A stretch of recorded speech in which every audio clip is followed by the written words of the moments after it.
biso nga na moni ya Fayulu mutu neti gouvernement oyo ngai ennemi ya ba congolais nyonso ezali Vital Kamerhe ye mutu ateka biso c'est un voleur kizenga alobaki boye yo opesi ba député mbongo po bafingaka ngai yo okotika kosala histoire na kati ya pays oyo te. Et puis Vital Kamerhe c'était ce qui n'a côté Kinshasa na tamboli na makolo nakasi ata pushere kusala te asalaka na ye na bakisi na ye na bachapele wana alataka nzambe aza na likolo. Ennemi ya congolais nyonso ezali akozwa biloko makambo awa atindi na Burundi. Papa na ye aki musala awa il n'est pas un congolais. Donc paso nyonso to biso tozwi awa eza na Vital Kamerhe o ba o nyonso nanu na tie bango sima parce que bake na Genève bazongi asali buzoba na ye awa na Pascal eske alekanaki nga ennemi na nga liboso mutu abebisi peyo oyo ezali Vital Kamerhe po nayokaki ke alobaki ke ata mundele ayawa Kongo ekobonga te a partir ya ye muyibi yango wana pays ebebi naza na eloko moko koloba te. Vital Kamerhe mukola kokufa kisasa mobimba to tokobina tokosepela. Ndeko journaliste pona mutuna na yo na mayematali ba détournement oyo esalemaki na likambo ya forage ndeko na ngai forage biso nyo toza bana mikete ekoki jamais ko dépasser $15,000. Bon, le pays est kazayanisé. Koto tokende Mutombo, koto tokende Kazadi, koto na intérieur Kazadi et bango nyonso résultat nango lelo lui-même Félix a compris que baza bandoki ya vie na ye baza soute balongoli bango. Donc comment ekosala mandeko quelqu'un qui est soupçonné ayepe liboso ya l'état bayoki ye bantendre ye solution na nos amis te c'est monsieur depuis qu'il était ministre a très robela ta libumuté atiri kobela ta misu te atiri kobeta ta abela kingo te atiri kobela malaria te kaka après makambo ya l'état ekomi mu Congo zotenga manga il faut aller en Europe lokola ke pouvoir bango mbongo babenga pouvoir yetu pouvoir na biso basali lié mukanda abimi libanda mais bayeba soki justice ensemble et salité biso to ko manifester to ko sala ndeko journaliste mais au juste Bakazadi, le peuple d'abord non.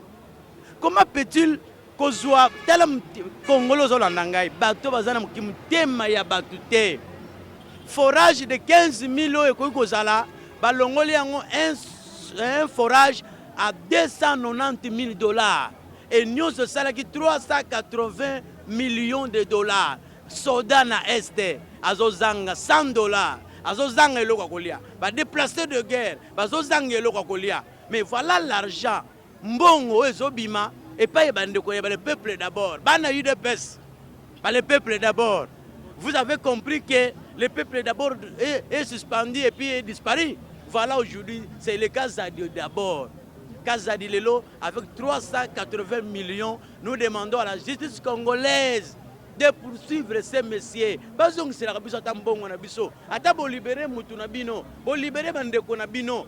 Likambute mais est-ce que mbongo ba congolais et ko zonga te. Caméra yibiango. Innocent. Ata 100 francs ezangite. Mutu e pepe nza solo Kazadi oyo akoma innocent mbongo na biso zonga te komi na poto komi na France. Akesa bandeko diaspora Nicolas Kazali na France. Dieta kabuya. Bande ko na ngai nyoso na kotanga bakombo te bokechu Dieta kabuya Nicolas Kazadi azobela te akiminda zo mupepa poto aye na mbongo na biso $380 millions eza na saki na ye boza wapi akomaki lobby boluka isika ya zali boluka ye bokangela biso ye bo minote ye bobuaka na avion na Antonov ya avion ta ba français azonga tozozela ye les mêmes tozo traité ba criminel ba sala ki coup d'état mais oya za criminel économique c'est ça papa mieux vaut batika bato balinga ba bomba camera obino bozo ba bomba Félix balinga ba sala nini Félix ba sala la ye nini papa bo secrétaire Félix ba sala la ye nini bato ba bomba ye balinga ba bomba de camera mieux vaut bandeko balinga boboma Cameroun na coup d'état na bango raté wana bazala libéré mais mutu ayibi mbongo ba congolais azala pandi papa na mutu asali crime contre l'humanité na mutu asali crime contre la nation, crime politique, c'est-à-dire économique, c'est-à-dire à priver yo congolais kolia 380 millions de ça combien d'hectares à Masangu ndeko ngana zozanga ata $1000 na commerce nzambe na ngai yo libabe nini kochela biso bato ayire pese na bakaza dio yo libabe nini nzambe yo. Donc ndeko si je comprends bien bakaza di baye na gouvernement au lieu baye bake o eza gouvernement baye na boule neti bazana bakwanga mbujimai do bazana carrière do banda ba chaboy ata felisa baninze mtu tala koto kufa akotala te babiye vers kaka bakasari koto le peuple na lubi bazela yaya été ya ngai congolais été ya congolais ya UDPS été ya ba congolais nyonso ke bakazadi bayiko bokobongisa te bayaki nde kopier république démocratique kazadi azonga pardon de journaliste boyebisa procureur ozongisi otindika zadi hein nenga ke kuna ako préparer dossier na ye abengi yo tango comme 2 jours après kazadi est innocent soki olie mbongo kazadi est innocent okolega diare. Merci. Je n'apesa na peuple congolais yemoko alingi kozwa vie à la légèreté na kotalaka soki peuple congolais aza conscient il faut atteler masima ya nani Fayulu posa nyonso o Fayulu azanango souci ya makasi o Fayulu azanango eza pour l'intérêt ya peuple congolais mais chose drôle okomona sima ya Fayulu batumukie veut dire o bazana conscience pe na souci à venir ya lobby na bango na ya bana na bango mais le reste ya ba congolais ba mona que non bango baza bien. C'est pour cela Fayulu a aussi la comédie car ba comédien eza ba oyo bazo mériter pouvoir na minute oyo. Comment expliquer yo ba pesi onemi musala oye pas peuple a voté yo ba pesi yo pouvoir ba pesi o gérer magasin ya peuple congolais mais yo za premier à ko détourner sans contrôle justice on dirait na Congo justice ezate pour preuve. Comment expliquer mutu oyo bazo futa $400 ou bien $800 bo pesa ye capacité ya kosambisa mutu yaza multimilliardaire.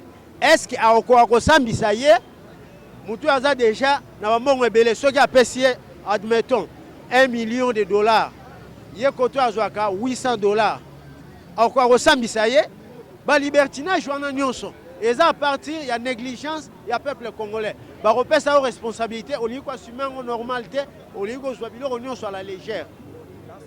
Boye libiso whisky boye libiso bakinapping boye libiso kuluna boye libiso nyonso ya mabe bino ba politicien congolais boza makasi na kotinda biso to sala buzoba kaka bino ba politicien congolais bozo yibaka mbongo ya ba population o ezaki boko pesa biso misala to bosa na eza makanisi ya bakuluna to ya nini mais bino moko bakuluna cravate bozo kotake biso to za kutuna eloko te bakatukima boko ya kotinda biso sala mabe kaka yo wana politicien na moi ozana biso tozo wela vie preso otika biso $100 na poko nango tindi biso botake baninga na bino boye na bo pona nini yo matagazi Congolais, politiciens congolais, bandoki, papa, souka bandoki. Nicolas Kazadi, on a son simbonga ba congolais te, to chete la ependa bien. Bokechu, na benga ko bokechu te na benga ko kechu. O bateka ka eza kisa bokoko na biso na bandu to benga kechu. Oza makasi ya kofinga. Oza makasi ya kofinga kechu. Oza makasi ya kofinga. Moma yango oyo kasi yozwaka ba vie na kofinga te. Nicolas Kazadi wana ayibi soki 380 millions ya mbongo ya nani? Ya forage, ya ba pompe ya foko. Ya ba pompe ya foko. Ba pompe otofinaka boye. Basalela ba congolais, ba pompe ya foko ya yibi mbongo akenango. Kechu to yo kasi ko réaction na yo o nga na lobby yango yo kechu ha Maman.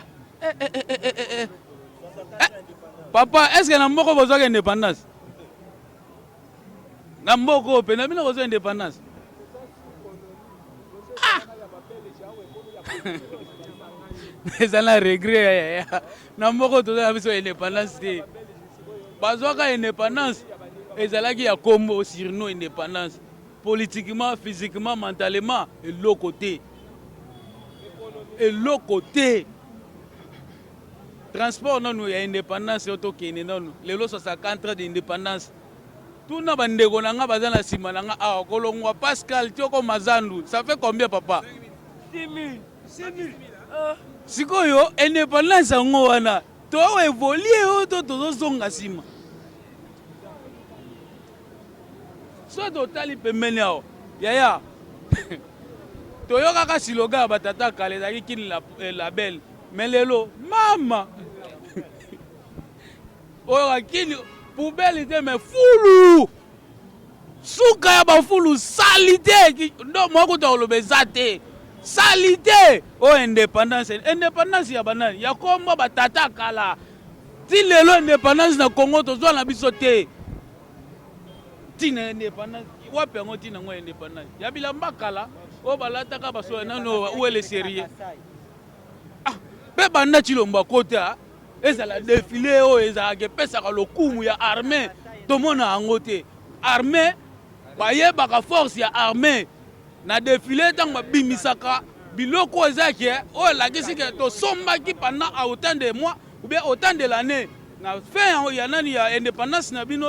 Il faut voir bimisa biloko wana o la force congolais bokomi na niveau boy à partir d'instrument bato basomba loko na Congo a banda chilomba kota yaya na yebite so défilé ngole kana na kabeya ka mwanga na yebite bayo ozila biso mabana mike balati ba veste tala ba cravate tina suka awa ya makolo awa bakomi masaper bage wana défilé indépendance ezana soni yango oki na lobini na Congo tozwa na biso indépendance te